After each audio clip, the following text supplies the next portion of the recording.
take you down to Pine Ridge for another visit with Lum and Abner. Brought to you by the makers of Horlicks, the original malted milk.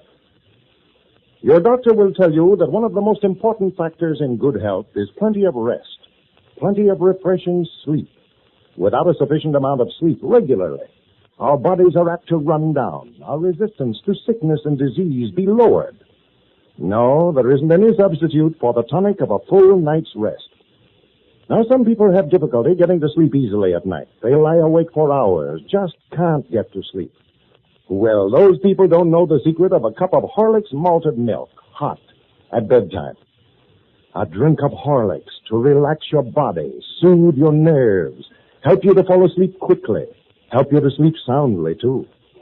Tonight, just before you go to bed, drink a cup of Horlicks, hot. You'll sleep better, more restfully. You can get Horlicks, you know, in either natural or chocolate flavor. And now, let's get ready for Lum and Abner. Well, yesterday, Pine Ridge received a very great shock. It was discovered that the oil well that Lum and Abner and Grandpappy Spears brought in and sold to Squire Skimp wasn't an oil well, after all. The old fellows had drilled into one of the pipelines of the Southern Pipeline Company, which runs close to Pine Ridge, transporting oil from distant oil fields to their refineries. As we look in on Pine Ridge today, we find Lum and Abner over at Lum's house. The old fellows are just beginning to realize what has happened. Listen. Well, we're right back to where we started, Abner. Yeah, no, we ain't neither, Lum. When we started, we had a good grocery store down there. Now we ain't got nothing. Yeah, looks like we're going to have to start all over again. Well, we were sitting right smack on top of the world there for a while, though. Yeah, but you got to recollect the world turns around. You never know when you're on the top or where you're on the bottom. Yeah. Oh, that news yesterday just knocked the foundation right out from under all them air castles I had built. Well, right, smart of fun while it lasted. We got to find out how it feels to be rich. Yeah. Our trouble was we was rich without no money. Yeah. I feel like I owe somebody something for all the good times I've had. These trips I've been making. What trips? I never knowed you left town. Oh, me, in the last 2 weeks I've been all over the United States. Seen America first. Why, you ain't done no such a thing, Lum. You've been right here all the time. Well, I just, same as made the trip. I've been studying about them so much. Laid over there in bed of a night and imagined myself down at Daytona Beach, Florida, Hot Springs in California. Feel like I owe somebody something for all them trips. Yeah. Yeah, just like that car I was going to buy, that big gray one. I put about 10,000 miles on that driving, drive it all over the country in my mind. Oh, yeah. I never will forget how everybody's eyes bugged out when I drove up in front of the blacksmith shop over. They just took on over. You mean you just imagined how they looked? Yeah. Oh, I never was inside the car, but I used to sit over at the place at night and imagine myself driving it. Well, I ain't got no regrets over it, Abner. I've always wondered how a fella felt to have all the money he wanted, and I found out. Yeah, but now that it's all over, what are we going to do for a living? I've got to raise some money somewhere or other. Oh, well, we can get in some kind of business. Well, you can't go into business without money of some kind, Lum. Yeah, that's right, ain't it? Poor Elizabeth and Pearl, off down there in Texas. I know their relations will be tired of feeding them. I just wish there's some way for me to get them home. Well, you better leave them down there till you find something to do. Bad enough for us to go hungry without you letting your women folks suffer. You better leave them down there where they'll be took care of. Yeah, well, now, that might be a good idea, for if she comes back now and finds out we've lost the store and the oil well and everything else, well, ain't going to be room for both of us here in Pine Ridge, nohow. No, I just leave them there till you get on your feet again. Dog, if it's sold on these shoes gets any thinner, I'm going to be on my feet any day now. Well, I'll study something up for us to do. It looks like a shame, Lum. Fella gets up to our age and has to get out and start all over again. Yeah. I never thought I'd ever have to hit another lick of work. Well, don't get to feeling sorry for yourself, Abner. That's the worst thing a fella can do when he gets up against it. Well, there ain't nobody else going to feel sorry for me. I may as well do it myself. No, that's the wrong altitude to take. When I see somebody feeling sorry for himself, I know right then that he's give up. He's a goner. Well, I ain't give up, but I'm just sort of uneasy. Body's got to eat, you know. Well, recollect that old letter saying, every cloud's got a silver lining. Yeah, them clouds are just about as far out of reach as money is. Wouldn't help me none if they had a gold line. Well, I hate to think about doing it, but if the worst comes to the worst, we well, might... it has. It's done come. Yeah, I started to say I hate to go in debt, but if there ain't no other way out of it, we could mortgage our store building or borrow a little money on our farms. Yeah, if we can find anybody to loan us anything on them. I don't believe there's a feller's got $10 and let us have it on the best house in town since the oil boom busted. Yeah. I was just looking down there to folks leaving town this morning.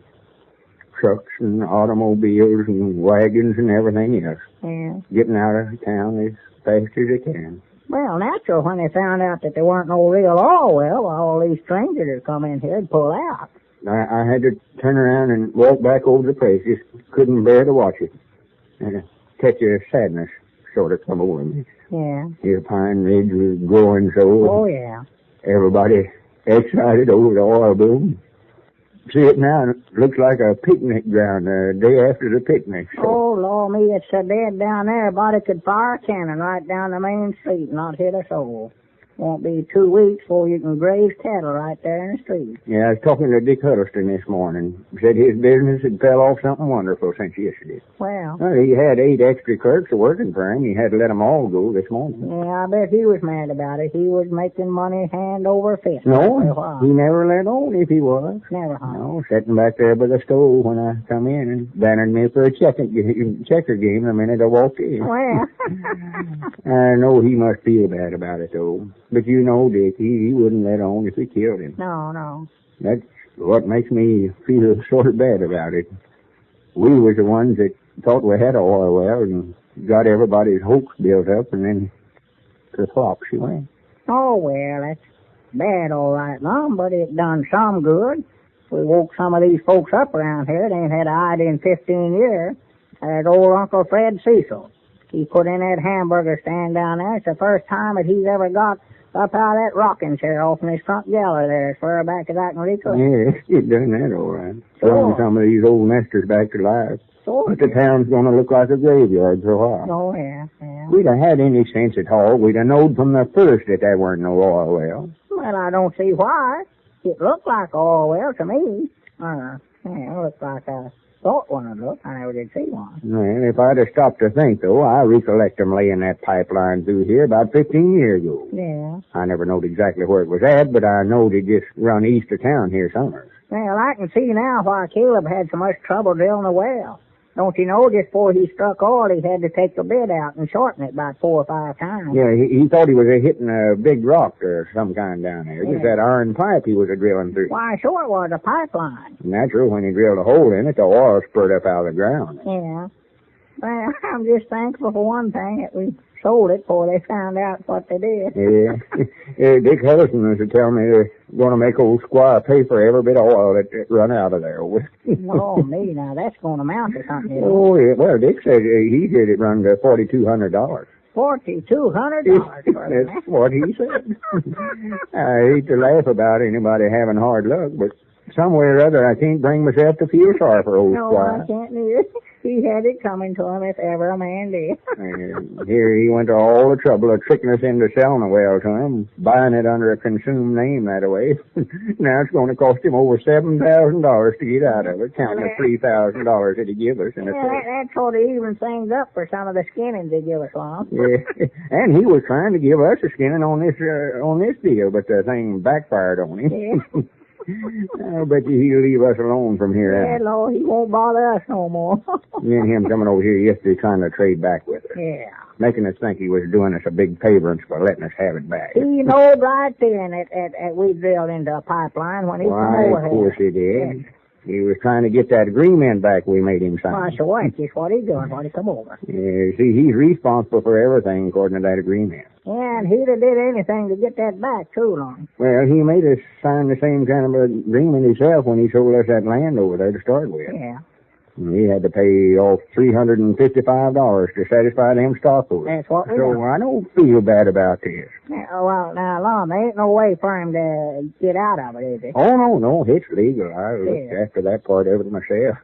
Got his name right on it. Witnessed and everything. Well, good. There's something about I do hereby and herewith agree. Wait, how does that go? Let me see that thing again. Yeah, I want to be sure that agreement's worth a lot to us, Lum. Abner. What's the matter, Lum? You look like you saw gold. It's gone. It's gone. What's gone? That agreement we had, Squire, signed. Granted, I had it right here in this pocket. It ain't there. It's gone. You don't suppose our old friend Squire Skimp could have had anything to do with the disappearance of that agreement? Ladies and gentlemen, here's a little scene that took place in the Conklin home. In the living room were Mrs. Conklin and her sister, Mrs. Meade, from out of town. The sisters hadn't seen one another in some time. They had a lot to talk about. One topic was Mrs. Meade's little daughter, and that's an interesting story, too. So let's listen. How's little Irene? You know, I haven't seen her in, well, it must be about 2 years. Well, she's fine, Vera. The healthiest little youngster you've ever seen. Oh, she's full of life and pep every minute of the day. Irene is? Well, the last time I saw her, she was a thin little tyke with no color at all, and she seemed so, well, listless. I suppose she did, but that was my fault, I'm afraid. Your fault? Yes, I hadn't taken the trouble to find out about Horlick's malted milk. It was Irene's school teacher who told me about that. And what a scene we had the day she told me. A scene? Why? What was wrong? Well, I resented her telling me how to raise my child. I thought she had a lot of nerve, and I told her so, too. And not in very gentle language, either.